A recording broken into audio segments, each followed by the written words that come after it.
hot topic. It better be hot if you've put this in here.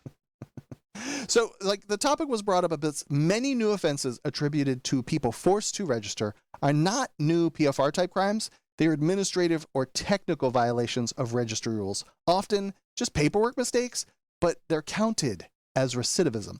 So, just like the thing that we just talked about a minute ago, where maybe you didn't, oh man, I forgot to register that one email address at that one website, and poof, now you're doomed.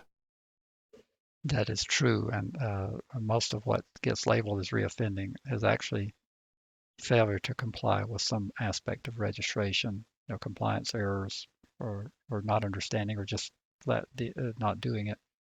But these are non-sexual.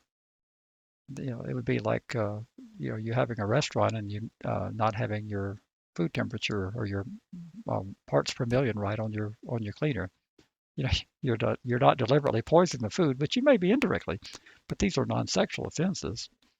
And they're often very minor, like missing an email address update, like we talked about, late address verification, faulty interpretation of vague restrictions, or instructions. But the public generally believes that these are sexual offenses, and because that's how the numbers are presented to them, is that, like this guy, Mr. Debo, as far as the news media, if he made any if he made any news, they'll be saying he's a very bad offender because he just refuses to comply and he keeps reoffending. Well, he's not reoffending. Now, if accurate data existed, it might show that an overwhelming percentage of new crimes for PFRs are administrative faults. No harm to the public. But from a legal perspective, why do FTR, so failure to register charges, get lumped into recidivism statistics?